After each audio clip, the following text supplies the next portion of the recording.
प्रिय छात्रों, स्वागत है आप सबका अपने पाठ्यक्रम में।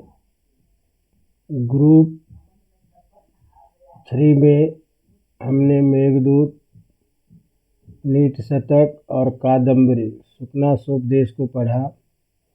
अब अपना एक जो अंतिम ग्रुप है 4, उसमें 2-3 किताबें हैं निर्धारित, जिसको क्रमिक देखना है। तो पहला जो इसमें है ए पार्ट में स्वप्नवासव दत्तम, और स्वप्नवासव दत्तम का 6ठा अंक अपने सिलेबस में है।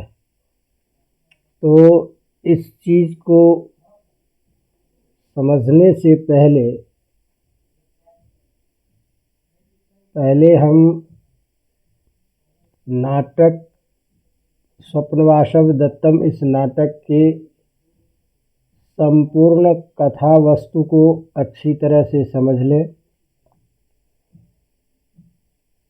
इसके विभिन्न अंकों में जो चीज़ें की गई है क्रमिक, उसको थोड़ा सा देख लें। उसके बाद 6ठे अंक में जो प्रतिपाद्य विषय है उसका हम विशेष अध्ययन करेंगे, क्योंकि बिना पूर्व प्रसंग का हमारा जो पाठ्य विषय है वो अच्छी तरह से समझ में नहीं आएगा। इस दृष्टि से स्वप्नवासव दत्तम इस नाटक का सारांश में क्या स्वरूप है, किसको लेकर के ये नाटक बनाया गया, किस तरीके का ये नाटक है, इसकी कुछ चर्चा आवश्यक है। संस्कृत साहित्य में नाटककार के रूप में महाकवि भास अन्यतम श्रेष्ठ कवियों में गिने जाते हैं। अर्थात जितने भी प्राचीन नाटककार हैं उन नाटककार में महाकवि भास का स्थान प्रमुख रूप से माना जाता है।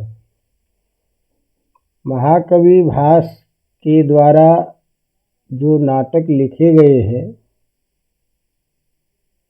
वो प्रायः अन्य सभी कवियों से अधिक नाटक हैं।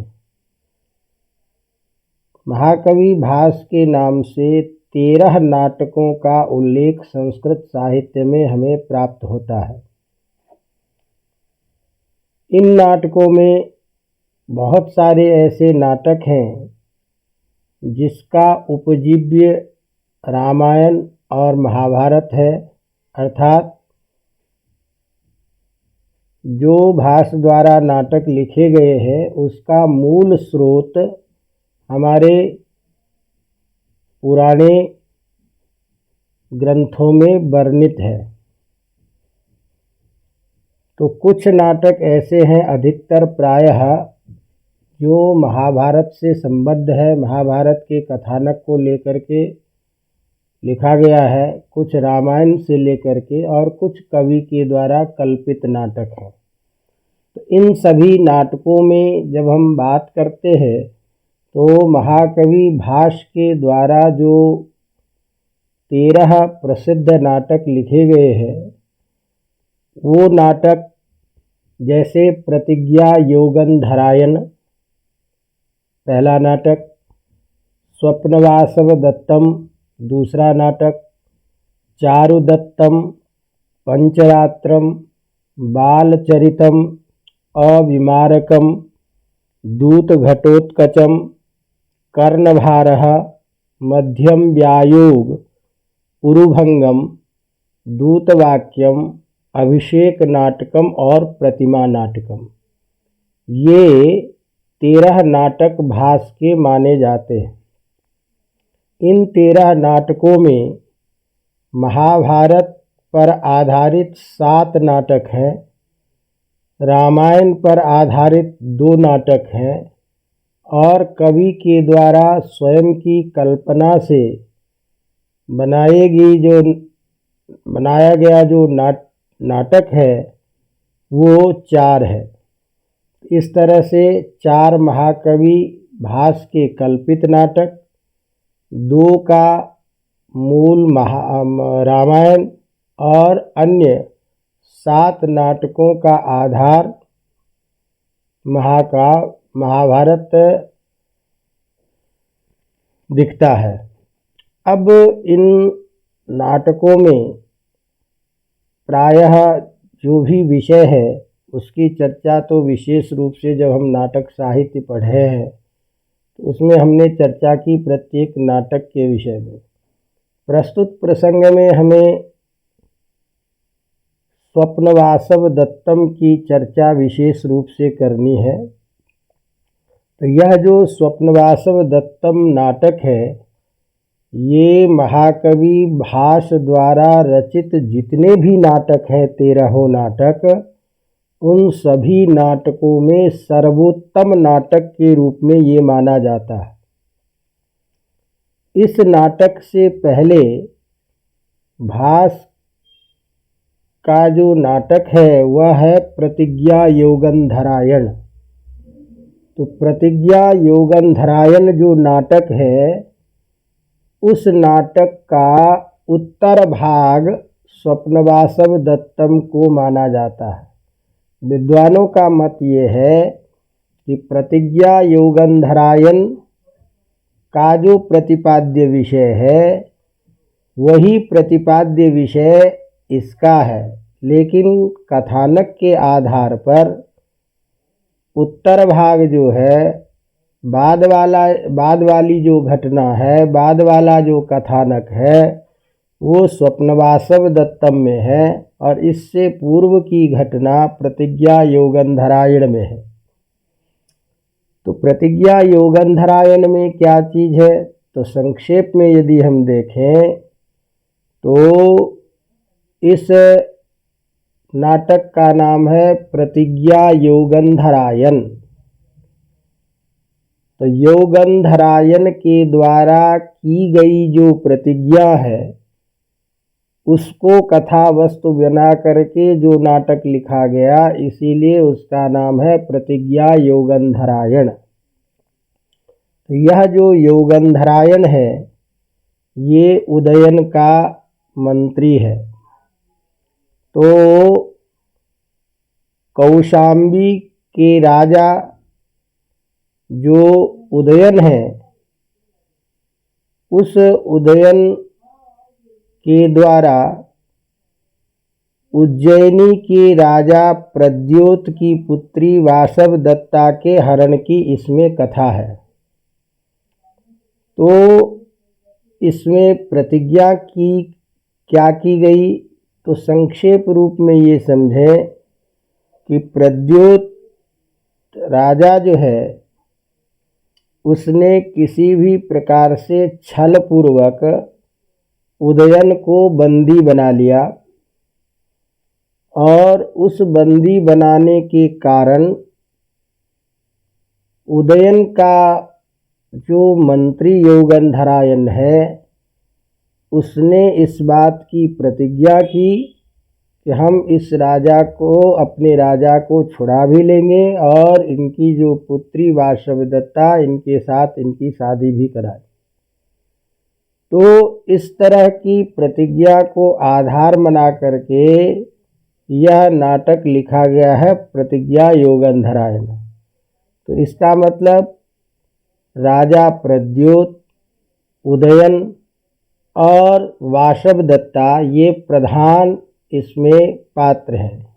लेकिन इसी प्रधान पात्र को आगे चल करके कथानक के दूसरे भाग में प्रद्योत के राजा की जो पुत्री है पद्मावती, उसके साथ उदयन का विवाह भी कराया जाता है। तो ये सारी जो कथानक है कि वासव दत्ता के साथ में पहले विवाह, फिर बीच में घटनाक्रम ऐसे कि जिसके कारण पद्मावती के साथ में उनका उदयन का विवाह होता है। तो ये जो बीच का घटनाक्रम है इसका मूल बीज क्या है, तो इस सभी कार्यों का सूत्रधार जो है योगंधरायण है। तो योगंधरायण अपने राजा उदयन के राज्य की रक्षा के लिए ये सब सारे कार्य करते हैं। जब वासवदत्ता के साथ उदयन का विवाह होता है तो वासवदत्ता के प्रेम में आसक्त उदयन इतना मदान्ध हो जाता है कि उसे राज्य की स्थिति का भी पता नहीं रहता है। इस स्थिति को देख करके जो उदयन के जो दुश्मन है राजा, वो उदयन के राज्य पर शासन करने लगता है। तो शत्रु के हाथ से राजा का राज्य, उदयन राजा का राज्य पुनः कैसे प्राप्त हो, राजा अपने इस वासवदत्ता के व्यामोह से हट करके कैसे राज्य प्रशासन को करे, इन सब उद्देश्यों को ध्यान में रख करके एक मंत्री का जो कर्तव्य है राजा के राज्य की सुरक्षा करना, इसको ध्यान में रखते हुए ये कुछ योजनाएं बनाता है। और उस योजना के कारण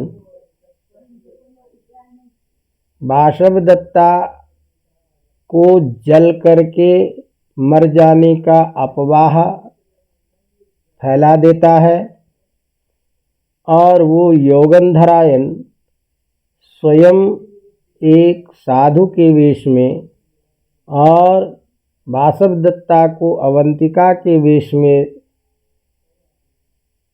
करके और रानी पद्मावती के यहाँ सेविका के रूप में उसको धरोहर बना करके रख देता है।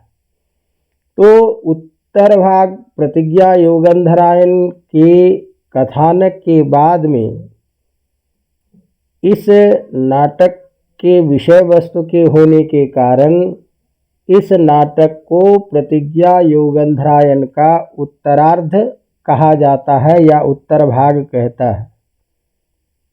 अवगतम। तो इस तरह से संक्षेप में यदि देखें तो स्वप्न वासवदत्तम यह नाटक प्रतिज्ञा योगंधरायण का उत्तरार्ध भाग माना जाता है। अवगतम। अब यह जो नाटक है ये 6 अंकों का नाटक है स्वप्न वासवदत्तम। इस स्वप्न वासवदत्तम में जो नाटक के आधार पर जो हम नाट्य का लक्षण करते हैं, उस दृष्टि से ये नाटक की श्रेणी में आता है। जब रूपकों के सभी भेदों में नाटक प्रधान होता है और जिसमें कम से कम 5 अंक हो, वह नाटक की श्रेणी में आता है। तो नाटक से 5 अंक से कम नहीं होने चाहिए नाटक में, और इस नाटक में 6 अंक हैं, इसीलिए नाटक की श्रेणी में आता है। और यह नाटक सबसे अधिक प्रसिद्ध और रंगमंच पर यह अभिनय करने योग्य नाटक माना जाता है। तो रंगमंच की दृष्टि से संस्कृत साहित्य का एक सफल प्रयोगात्मक नाटक के रूप में स्वप्न वासवदत्तम को माना गया है। तो इस नाटक में मंत्री योगंधरायण की दूरदर्शिता जो है, राज्य के प्रति जो उसकी भक्ति है, राजा के प्रति जो उसकी भक्ति है, उसको दिखाने का प्रयास किया गया है। तो योगंधरायण अपनी दूरदर्शिता के कारण वासवदत्ता को अग्नि में जल जाने का प्रवाद फैलाकर उदयन का दूसरा विवाह मगध की राजकुमारी पद्मावती से करा देता है। फिर मगध राज की सहायता से कौशाम्बी को जो नष्ट राज्य है वह उदयन को पुनः प्राप्त होता है। तो राजा उदयन का जो शत्रु है, उन शत्रुओं के द्वारा जो उदयन के राज्य पर अधिकार कर लिया गया था, उससे मुक्त कराने के लिए सारे घटनाक्रम को तैयार करता है इसका मंत्री योगंधरायण। तो इसलिए इस नाटक में योगंधरायण के द्वारा राजा उदयन के राज्य को प्राप्त पुनः शत्रु से मुक्त करा करके उदयन को प्राप्त कराने की समस्त योजना और उस योजना में जो घटित विषय है उनको प्रधान मान करके इस नाटक की रचना की गई है। अब बात आ गई कि इस नाटक का नाम है स्वप्नवासव दत्तम। तो नाटक का लक्षण होता है कि नाम में ही उस नाटक के विषय वस्तु का स्वरूप बोध हो जाना चाहिए। नामकरण ऐसा होना चाहिए जिसमें उस नाट्य के विषय वस्तु का ज्ञान स्पष्ट हो जाए। तो उसी को हम कहते हैं जहाँ मूल उद्देश्य की सूचना, नाटक के मूल प्रतिपाद्य विषय को सूचित किया जाता है, ऐसे जो सूचना का जो क्षेत्र है, मुख्य अंश है, उसी को नामकरण में रखा जाता है। तो इस नाटक का नाम स्वप्नवासव दत्तम ये रखा गया। इसका मतलब ये हुआ कि स्वप्ने दृष्टा वासव दत्ता इति स्वप्नवासव दत्ता, और स्वप्नवास दत्ताम अधिकृत्य कृतम नाटकम स्वप्नवास दत्तम, अर्थात स्वप्न में वासव दत्ता को देखा।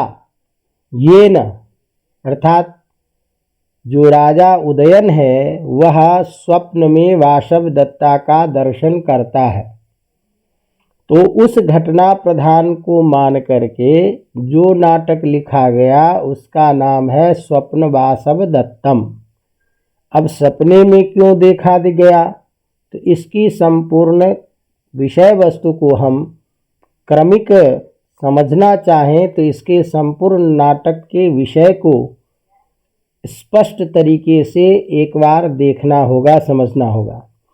तो इसीलिए कथा वस्तु को हम आपके सामने में पहले रखते हैं। संपूर्ण नाटक का प्रतिपाद्य विषय क्या है, उस आधार पर आपको छठे अंक को समझने में आसानी रहेगी।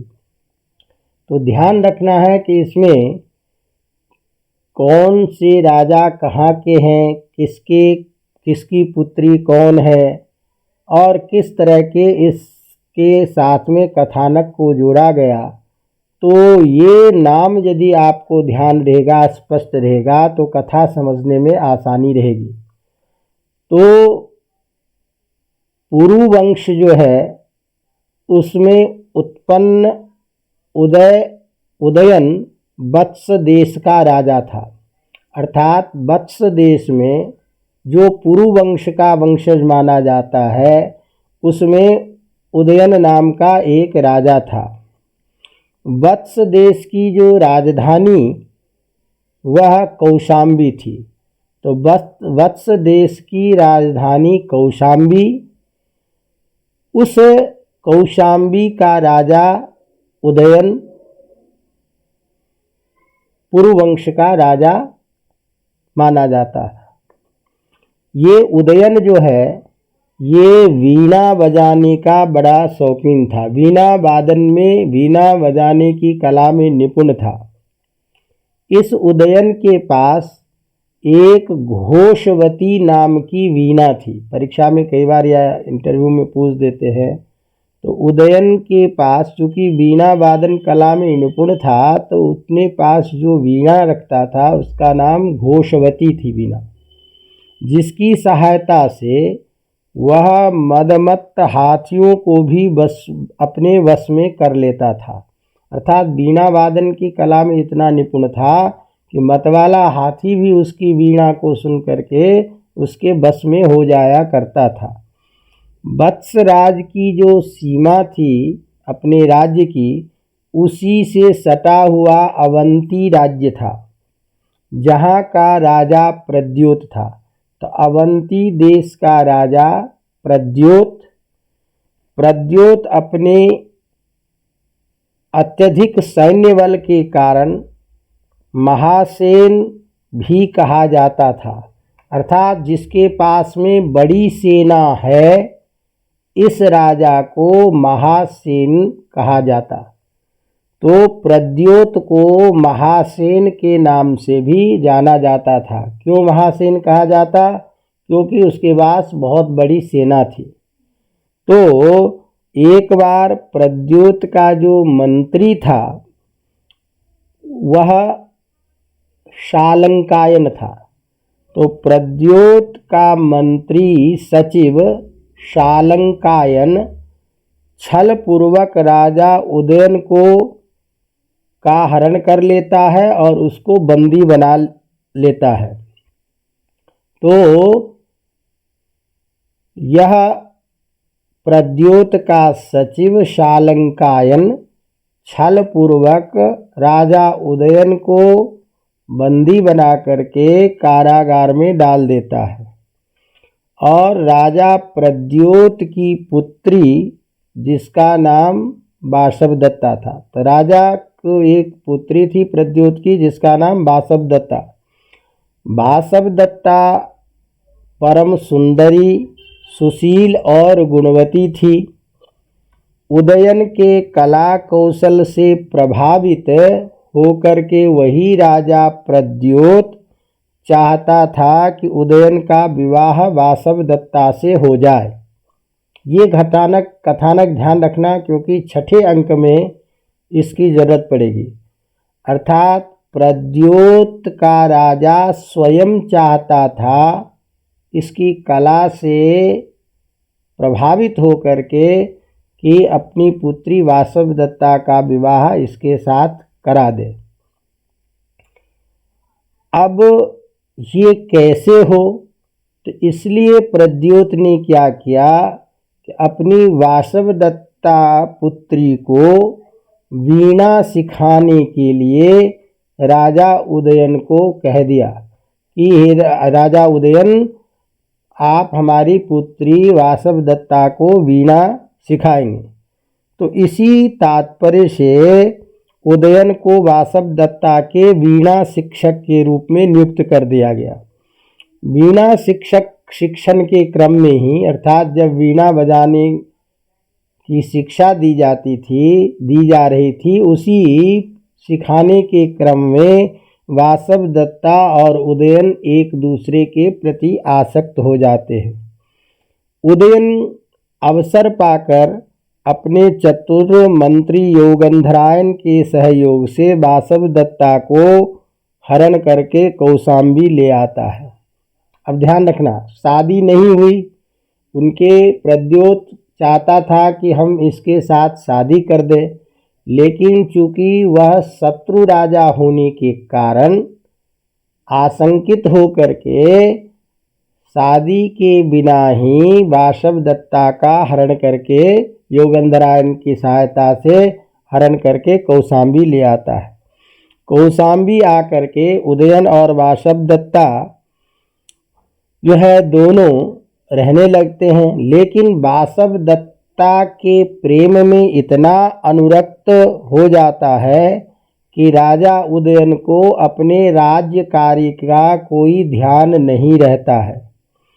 उसकी इस दुर्बलता का लाभ उठा करके उसका एक शत्रु था आरुणि। वह दूसरे देश का राजा था आरुणि, जिसने उदयन के राज्य पर आक्रमण करके उसका राज्य छीन लिया। आरुणि से अपने राज्य को वापस लाने के लिए उदयन के मंत्री योगंधरायन तथा रुमन्वान किसी शक्तिशाली राजा की सहायता की खोज में था कि अर्थात कोई ऐसा शक्तिशाली राजा मुझे मिले जो उदयन की सहायता करे और उस सहायता से हम उस शत्रु राज्य जो है शत्रु राजा आरुणि उस पर अपना अधिकार करें और अपने छीने हुए राज्य को पुनः वापस ले लें। तभी इसी बीच में ज्योतिषी के द्वारा यह ज्ञात हुआ है कि मगधराज दर्शक की बहन पद्मावती से उदयन का विवाह होगा। राजा उदयन वासवदत्ता को इतना अधिक चाहते थे कि वासवदत्ता के जीवित रहते किसी अन्य स्त्री के प्रति उनका आकृष्ट होना असंभव था। इसी कठिनाई का अनुभव करके योगंधरायन और रुमनवान ने एक योजना बनाई कि मगधराज की सीमा के पास एक गांव था लावनक। उस लावनक गांव में योगंधरायन उदयन को वासवदत्ता के साथ आखेट के लिए शिकार करने के लिए वहां ले गया। एक दिन जब शिकार करने के लिए राजा उदयन बाहर गया तो शिविर में आग लगा दी और उदयन के लौटने पर उसे ये बता दिया गया कि वासवदत्ता उसी आग में जलकर मर गई तथा उसको बचाने के प्रयास में योगंधरायन भी जल गया। इस बात को सुनकर के राजा उदयन बहुत दुखी होता है और रुमनवान आदि जो मंत्री है उसे बहुत प्रकार से ढाढ़स बंधाते हुए संभालते हुए उसे अपने राज्य कौशाम्बी ले आते हैं। इधर योगंधरायन वासवदत्ता को लेकर के मगधराज दर्शक की बहन जो पद्मावती उसके पास में जाता है और उस पद्मावती के पास में धरोहर के रूप में उसे छोड़ देता है। इधर उदयन वासवदत्ता की याद में अत्यधिक विह्वल हो जाता है, उद्विग्न हो जाता है, लेकिन अंततः सब प्रकार से उसे समझा बुझा करके पद्मावती के साथ उसका विवाह कर दिया जाता है। विवाह के बाद दोनों राज्यों की सेना ने मिलकर आरुणि को, जो उसका मुख्य शत्रु था उदयन का, उसको परास्त कर देता है और शत्रु द्वारा जो अपहृत छीना गया जो वत्सराज था वह पुनः उदयन को प्राप्त हो जाता है। तो इस तरह से उदयन को राज्य प्राप्त करा देता है और इसके बाद राजा उदयन को समस्त वृत्तांत जो है योगंधरायन सुनाता है और क्षमा याचना मांगता है कि मैंने आपके राज्य की प्राप्ति के लिए इस प्रकार से वासवदत्ता को जलने का अपवाद, आपको वासवदत्ता से अलग कर दिया और फिर पद्मावती के साथ विवाह इत्यादि के समस्त वृत्तांत को सुनाता है। राजा इस बात को सुनकर के दुखी नहीं होता है, बल्कि मंत्री का जो राजा के प्रति कर्तव्य निष्ठा थी उसको देख करके अत्यंत प्रसन्न होता है। पुनः सभी का मिलन होता है। तो इस तरह से उदयन, पद्मावती, योगंधरायन इन सब का परस्पर मिलन के साथ आनंदपूर्वक इस नाटक की समाप्ति होती है। तो इस तरह से यह नाटक अंततः समस्त खोए हुए राज्य को प्राप्त कराने वाला, अपनी पत्नी के विरह से व्याकुल राजा को पुनः पत्नी का, उस वासवदत्ता का प्राप्त होना, पुनः सभी का परस्पर मिलन होना, ये सब घटनाक्रम होने के कारण अत्यंत सुखांत नाटक के रूप में यह माना जाता है। तो इस तरह से इस संपूर्ण कथानक को लेकर के स्वप्न वासवदत्तम में 6 अंक लिखे गए हैं। तो अपने सिलेबस में इन सभी अंकों को छोड़ करके 6ठा अंक जो है मात्र इस सिलेबस में अपने पास पढ़ने के लिए है। लेकिन यदि हम इस नाटक को प्रथम, द्वितीय, तृतीय इत्यादि अंक में जो घटनाएं हैं उसको यदि संक्षेप रूप में नहीं समझते हैं तो उत्तरोत्तर क्या घटनाएं हुई, जिसके बाद 6ठे अंक में क्या प्रतिपाद्य विषय है, ये थोड़े समझने में कठिनाई होगी। इसीलिए भले ही अपने को समय थोड़ा लगेगा, लेकिन इस दृष्टि से प्रत्येक अंक का संक्षेप में कथानक हमको समझना चाहिए। तो हम प्रथम अंक का जो प्रारंभ होता है उसमें ध्यान दीजिए कि जैसे कि हमने आपको बताया कि पद्मावती के बारे में ज्योतिषियों के द्वारा यह ज्ञान प्राप्त होता है योगंधरायन को कि पद्मावती राजा उदयन की पत्नी बनेगी। वासवदत्ता के जीवित रहने पर यह संभव हो नहीं सकता था, तो इसीलिए उस कथानक का एक स्वरूप तैयार करने के लिए यह सारे घटनाक्रम का जब प्रारंभ करते हैं तो प्रथम अंक में पहले मंगलाचरण के साथ मंगल गान होता है, फिर उसके बाद सूत्रधार रंगमंच पर आकर के प्रार्थना करता है कि बलराम की भुजाएं दर्शकों का पालन कर, अर्थात भगवान बलराम के आशीर्वादात्मक मंगलाचरण के द्वारा इस नाटक का प्रारंभ होता है। यद्यपि इसमें जो मंगलाचरण है वो वस्तु निर्देशात्मक भी है, क्योंकि मंगलाचरण में ही पद्मावती का, उदयन का, वासवदत्ता का समस्त नामकरण किया गया है और नामकरण के साथ साथ उसके विशेष अर्थ में बलराम के स्वरूप का वर्णन किया गया है। तो इसीलिए नमस्कारात्मक होने के साथ साथ वस्तु निर्देशात्मक मंगलाचरण है। तो मंगलाचरण के बाद में यहाँ जब सूत्रधार आता है तो वह सूत्रधार कुछ कहना चाहता है कि नेपथ्य से आवाज़ आती है, हटो हटो। उसे ध्यान से सुनकर वह बोलता है, अरे यह तो मगध राजकुमारी के नौकर तपस्वियों को हटा रहे हैं। इतना कहकर वह चला जाता है। तो ये सब होने के बाद तभी अवंतिका देश में वासवदत्ता और सन्यासी का वेश धारण किए हुए वहाँ योगंधरायन आता है। सिपाहियों के द्वारा तपस्वियों को हटाए जाने की बात सुनकर वासवदत्ता योगंधरायन से कहती है कि यह जो अत्यंत अशिष्ट जो सिपाही है वो कहीं हम लोगों को भी न हटा दे।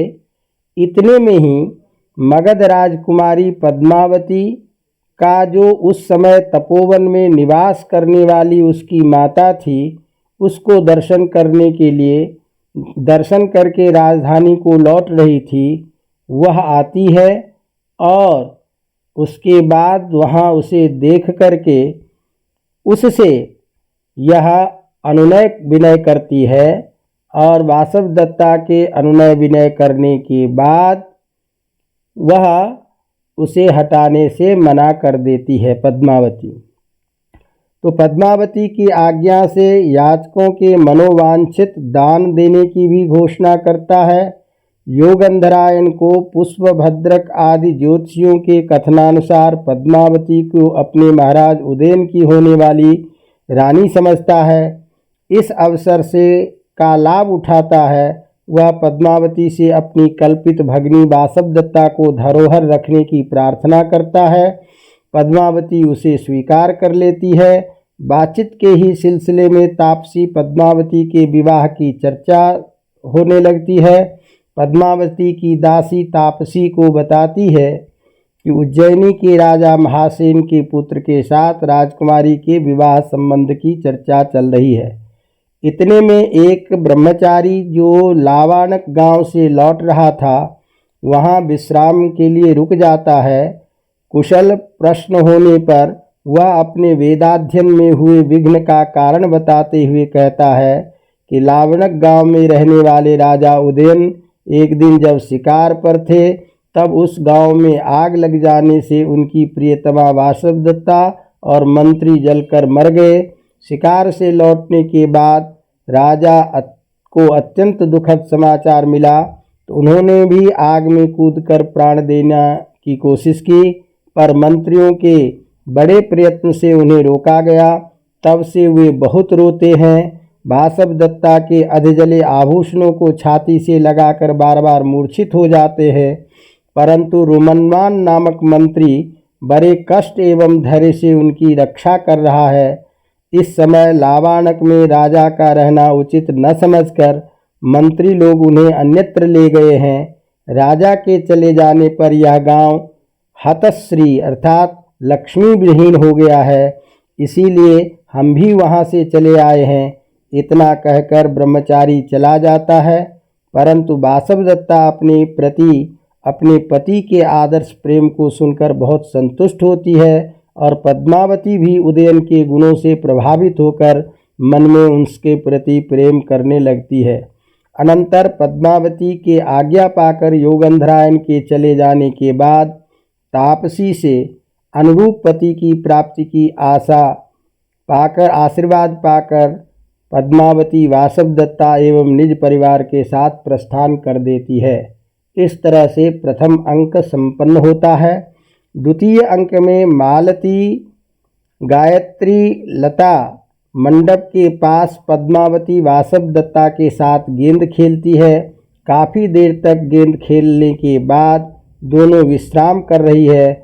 उसी समय वासवदत्ता परिहास में पद्मावती से कहती है कि गेंद खेलने के कारण आपकी कलाई जो है इतने लाल हो चुके हैं कि अब इसे किसी और के हाथ में दिया जाना उचित है। आप शीघ्र ही महासेन की बहू होगी।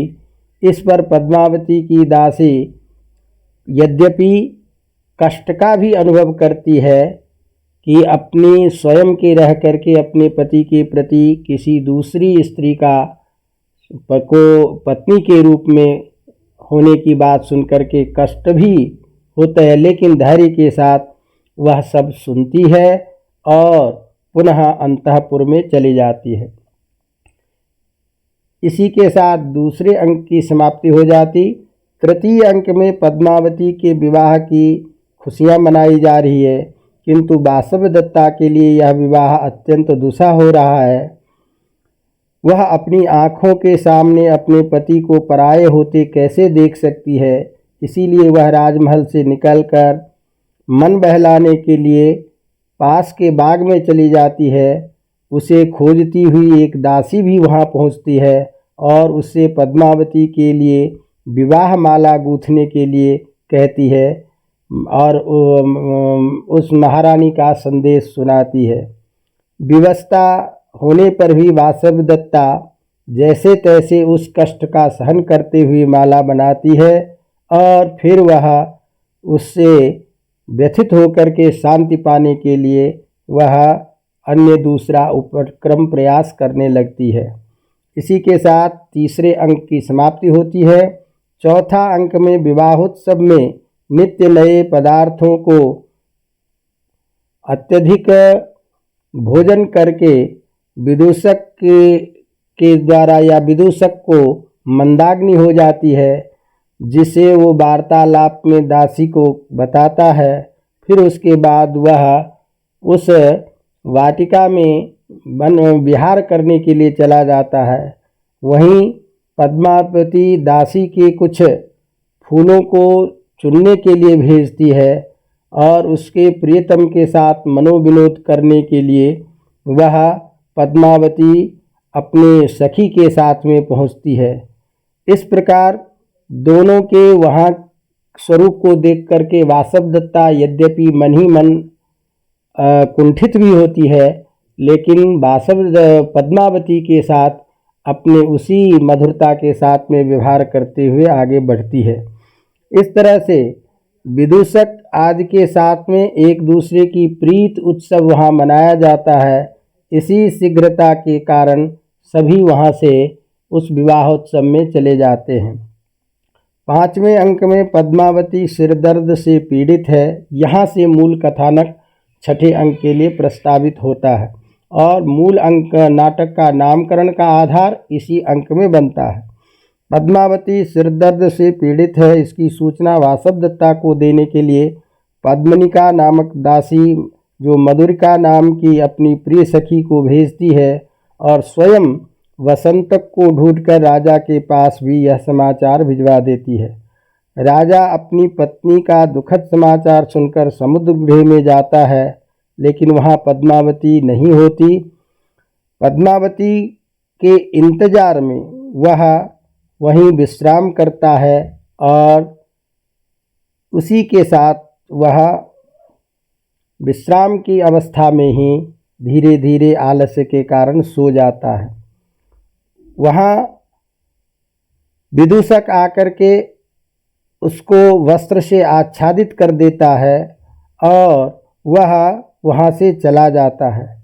इधर वासवदत्ता को भी अपने महारानी की सिरदर्द होने की जानकारी मिलती है, जिससे वह वासवदत्ता पद्मावती के पास में आती है। वहाँ सोए हुए और वस्त्र से आच्छादित उसको देख करके उदयन को वह पहचान नहीं पाती और उसे पद्मावती समझ करके उसी के पास में वह सो जाती है। अब जब वह सो जाती है, वह वस्त्रावृत राजा पद्मावती को समझकर उसी की बगल में लेट जाती, पर उसके हृदय में एक अपूर्व आनंद का उल्लास उठता है। वह इसका कारण ढूंढना ही चाहती है कि राजा सपने में वासवदत्ता को याद करने लगता है और उसे कुछ बोलने लगता है। वासवदत्ता उसका जवाब भी देती है, लेकिन वह ये नहीं समझ पाती कि ये नींद में है। अंततः उन्हें पता चलता है कि यह नींद में है और नींद में मेरा नाम ले रहे हैं, इस बात से वह प्रसन्न भी होती है, लेकिन वह वहाँ से उठ करके चल देती है। इस प्रकार इस नाटक के यहाँ तक के कथानक में पंचम अंक समाप्त होता है। अब चूँकि इसी स्वप्ने में वासवदत्ता को देखा, तो वासवदत्ता के प्रति लगाव जो पद्मावती के विवाह से पूर्व भी था और उसी रूप में पद्मावती के विवाह के पश्चात भी राजा के मन में वासवदत्ता के प्रति वह प्रेम, इस बात को कथानक को आधार बना करके इसका नाम स्वप्न वासवदत्तम रखा गया। छठे अंक में इधर संग्राम में विजयी होने के बाद एक दिन उदयन की घोषवती नामक जो वीणा थी, जो वासवदत्ता को अत्यंत प्रिय थी, वह सूर्यामुख नामक प्रासाद महल में किसी व्यक्ति से प्राप्त हो जाती है। राजा उसे गोद में लेकर के विलाप करने लगता है।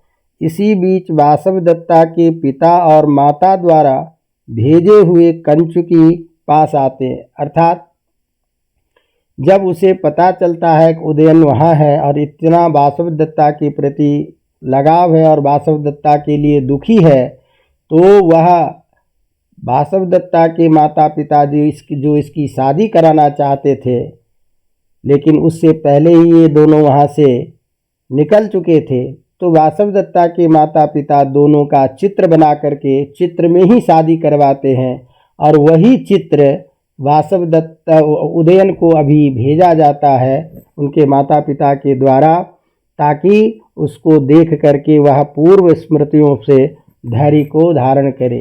तो वह कंचुकी जो है वासवदत्ता के, इसी बीच वासवदत्ता के पिता और माता के द्वारा भेजे हुए कंचुकी और वासवदत्ता की धाई विजय के उपलक्ष्य में बधाई देने के लिए उदयन के पास आती है। कुशल प्रश्न के अनंतर वह राजा रानी का संदेश सुनाते हुए कहते हैं कि यद्यपि वासवदत्ता अब नहीं है, फिर भी हम तुम्हें अपने पुत्रों के समान ही समझते हैं।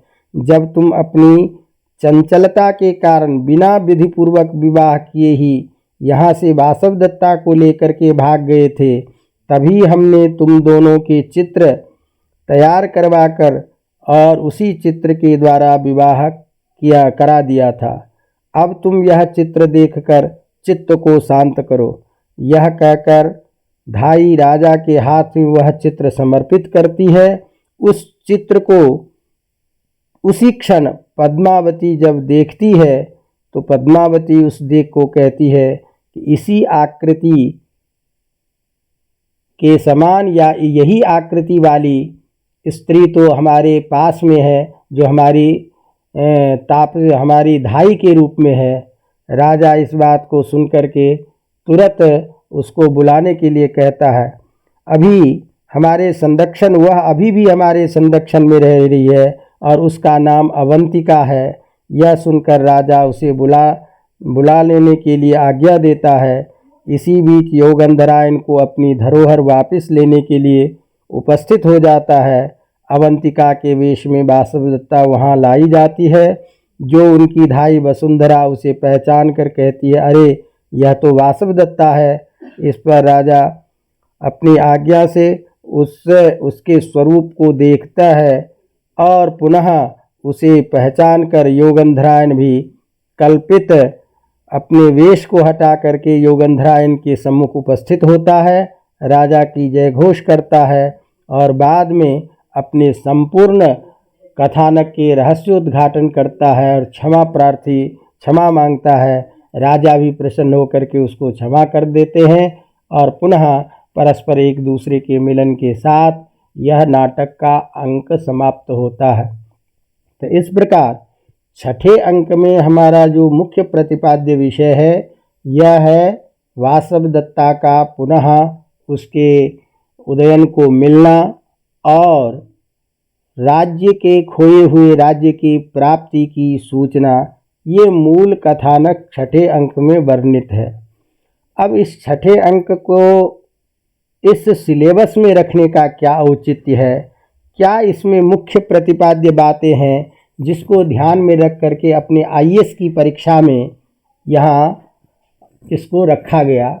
इस बात को यदि हम ध्यान से देखें या आगे चर्चा करेंगे और तो सामान्य बात है, विशेष घटनाएं हैं, लेकिन इस अंक में जो कुछ ऐसी वार्तालाप के माध्यम से जो जीवन या दर्शन के सिद्धांत बताए गए हैं, इस कारण से यह छठा अंक अत्यंत महत्वपूर्ण माना जाता है। उदाहरण के तौर पर किसी व्यक्ति के खो जाने पर, मर जाने पर जब अत्यंत दुखी होता है राजा, उस राजा को सांत्वना देने के माध्यम से जो कवि ने बातें कही है, जो सिद्धांत की बातें उठाई है, उन सिद्धांतों को व्याख्या करने के लिए आपको परीक्षा में प्रश्न पूछ देता है। जैसे उदाहरण के लिए हम चर्चा करेंगे, क्रमिक जब पढ़ेंगे तो जैसे जब राजा अत्यंत व्याकुल हो रहा है कि मैं उस वासवदत्ता की रक्षा नहीं कर पाया, पहले तो मैं उसे भगा करके लाने के बाद भी मैंने उसकी रक्षा नहीं कर पाया, तो इस तरह से मैं अपने जो नियत कर्म था उसको करने में भी असफल हूँ, तो यह मेरा जीवन, यह मेरा शरीर धारण करना बेकार है। इस तरह से जब बहुत व्यथित होता है तो वहाँ उसे कहा जाता है कि कहकम शक्तो रक्षितुम मृत्यु काले रज्जुच्छेदे के घटम धारयन्ति एवं ही लोके दृश्यते जनानाम छिद्यते रुह्यते च इत्यादि। अर्थात जब किसी की मृत्यु होती है, जहाँ जो निश्चित है उसको कोई टाल नहीं सकता है। उसको उदाहरण के रूप में कहते हैं कि जब कुआं से आप पानी भरते हो बाल्टी में या मटके में रस्सी बांध करके, और वो रस्सी यदि बीच से ही टूट जाए तो उस रस्सी के टूटने पर उस घड़े को या बाल्टी को कौन रोक सकता है गिरने से। तो जैसे रस्सी के टूट जाने पर गिरते हुए मटके को या बाल्टी को रोका नहीं जा सकता है, इसी तरह से जो मृत्यु का समय आ जाता है या जिसकी मृत्यु अवश्यम भावी हो जाती है, उसको कोई रोक नहीं सकता। और यह जो जीवन है यह उस पौधे की तरह है या उस वृक्ष की तरह है, जो वृक्ष समय लगने पर उगता है, बढ़ता है, फिर उसमें फूल बीज उत्पन्न होते हैं और फिर वह वृक्ष सूख जाता है और उसी बीज से पुनः वृक्ष की उत्पत्ति होती है। तो जैसे फसलों का बार बार उगना और उसका कटना, नष्ट होना, ये स्वाभाविक बात है, इसी तरह से यह जो जीवन है, इस जीवन का, शरीर का अंत होना, पुनः आत्मा का पुनर्जीवन होना, यह सब अवश्यंभावी है। अतः धैर्य के साथ व्यक्ति को अपने कर्तव्य का पालन करना चाहिए। इन सारे उपदेशों के कारण यह जो नाटक का छठा अंक है वह अत्यंत उपादेय है। तो इसके प्रसिद्ध 4-5 श्लोक आपके सामने ऐसे आएंगे जिस श्लोक से संबंधित ही प्रायः परीक्षा में प्रश्न होता है, तो जिसकी चर्चा अब हम कल करेंगे। आज हमने संपूर्ण कथानक को एक प्रस्तावना के रूप में आपके सामने रखा ताकि आपको विषय वस्तु स्पष्ट हो जाए। अब जो मूल कथानक का जो अपना जो उद्देश्य है, जो श्लोकों की व्याख्या है, जो श्लोक को या उसमें सूक्ति वाक्यों को उत्तर देने के रूप में अपने को जवाब जानकारी रखने की आवश्यकता है, उसकी चर्चा हम कल करेंगे। आज इसी के साथ इसको विराम देते हैं। अगले पाठ में कल पुनः मिलेंगे। धन्यवाद।